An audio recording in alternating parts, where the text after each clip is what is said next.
intelligence agency, and they did it through elite colleges because that's where the elite families are. And so that's how we got the CIA after World War II out of British intelligence, OSS, and Skull and Bones founded the CIA. And Americans and the Congress said, you want unlimited power to rob banks, do whatever you have to worldwide to fund your operations.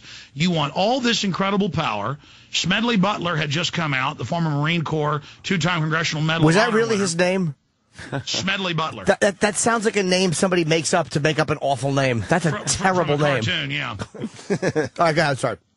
But, well, no, I mean, Smedley Butler, he's the most highly decorated Marine in U.S. history. But Smedley Butler came out and said, look, there's basically a foreign intelligence operation taking over the U.S. They tried to hire me to overthrow the United States.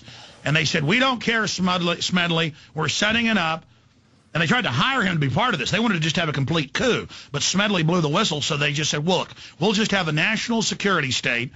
And so Congress said, okay, but you got to have a FOIA request where 20 years later, things have to be released. And you notice now, it's 40-plus years after Kennedy, and now they've backed it up to permanent. First thing Obama did when he got in is he just said, forget it. It's supposed to be declassified. It's unlimited classification now. And so they do, and more they're denying FOIA requests. I put in 3 or 4 times in the last 5 years for my FBI file, my NSA file. By federal law, I'm supposed to get it. And they don't even respond. So I had a lawyer send letters, and they said, look, it's national security. We're not telling you what we got on Jones. On you. National security. Yeah, they will not give me my files. See, the Kennedy assassination is one, too. Like, I was very, very big on the conspiracy. I believed it very thoroughly. I went to Dealey Plaza. You know, I read a lot of the books on it, and then the more I would hear little things that would kind of go against conspiracies, which sounded like, ugh. And then I did a little bit more research, and I actually found a lot of the stuff that the conspiracy guys really sell just wasn't so. And it seems like they deny a lot of the things. Like, Bugliosi raised a good point in his book about how a fact that supports things just being the way we think they are is ignored by a lot of theorists, and an innuendo that appears to ruin the fact is taken as fact. And let me tell you a story. The person that was that ran the funeral home, and he's a very wealthy guy. He owns a bunch of funeral homes all over the state of Texas now. He was a young man at the time. The FBI came in, put black ink on Oswald's hand, and then put the black ink on the gun. I interviewed him. He actually showed up at a radio event for 590 AM, a station I'm on, and it turned out to be him. It turned out to be the guy, famous guy, and he went further than ever, and he said, come to my house sometime this week, and I'll give you a full interview. And about 2 hours before I was there to interview him, he was riding with his wife in a wealthy area of Austin and got run off the road and has now been unable to talk to me because he got hurt so bad. I mean, you want to talk about hardcore. Number one, I'm a great shot with a rifle, born and raised in Texas. I've gone out in the field with that type of cruddy post-World War I rifle, and you can't hit the side of a barn with it. I mean, you can't barely even shoot it 3 times in 6 seconds, even though 1 round's already chambered. Much less aim the thing. And I mean, hundreds of witnesses saw plumes of smoke and men behind the knoll, and the railroad operator who was 50 yards away in the railroad tower, who they killed 2 days later when he went public. I mean, he saw the men shooting. He saw them in the green pickup truck. I mean, they were running around killing people left and right. I mean, my family's from Dallas. My family. It's just incredible. I had family who were cops in Dallas. I've interviewed Fort Worth Star-Telegram reporters who were friends with Ruby and drank at his topless bar. Well, the guy. Let me say the shot. Now again, you say that it's an impossible shot to make, and I'd heard that there was, I think, a specialist. I don't want to say his name wrong. I think his name was Miller, who not only reenacted the they have Discovery Channel puff pieces where shooting. All the facts are wrong and where the guns were and on and on. But I'm saying I've heard that shot had been reenacted by a guy who actually used the actual gun and actually improved a little bit on Oswald's time. And I've also heard. Do you know what Fletcher Prouty said?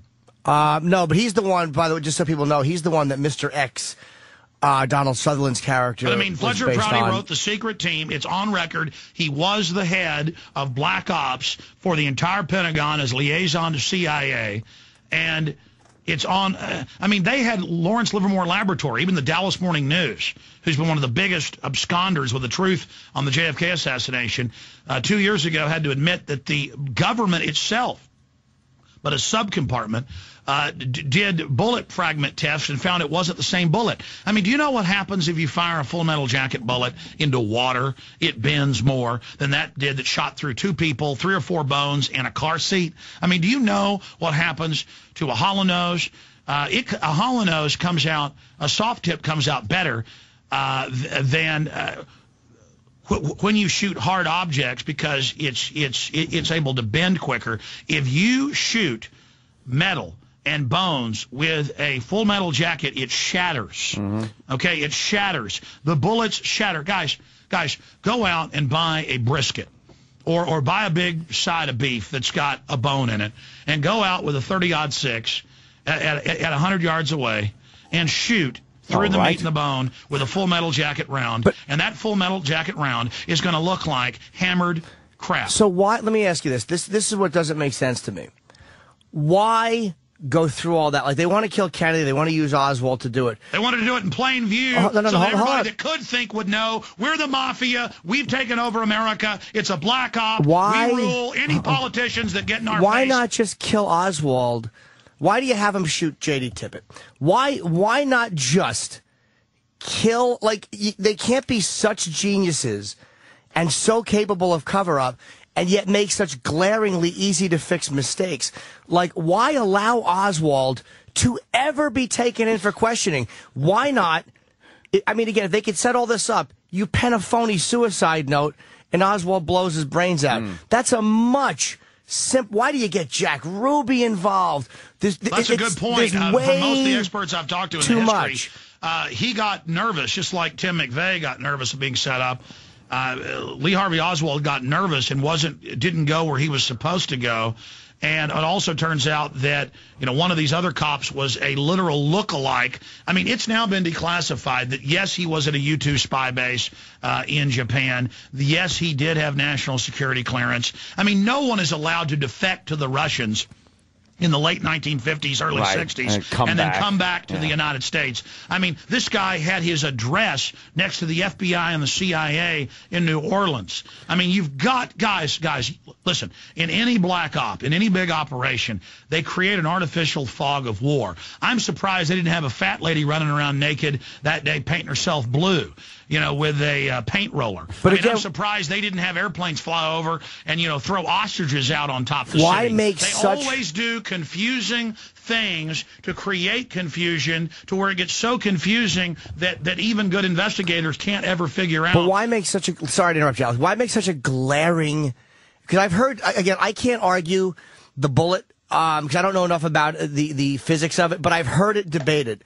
I have heard it debated, and I found that what I've heard in the film JFK about the magic bullet theory wasn't correct. That why make such a glaring, easy to prove error?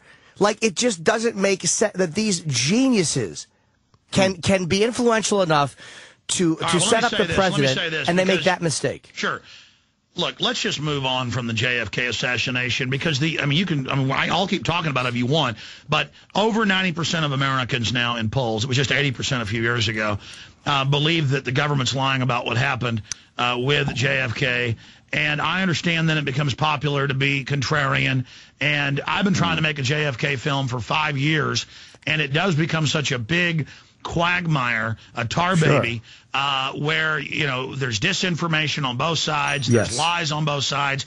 The issue is the preponderance of the evidence is JFK and Bobby, and I've talked to JFK's secretary, by the way, were fearing for their lives. They had been death threated. Oh, sure. Of course. Powerful President, Attorney General, At that time, especially, Sure. Well, it has been declassified that L.L. Lemnitzer, the head of the Joint Chiefs of Staff, came to Kennedy, and sadly, Bobby green-lighted it. That's been declassified. That's ABC News, Baltimore Sun. But JFK said no. They wanted to bomb D.C., bomb Miami, shoot cops in Miami.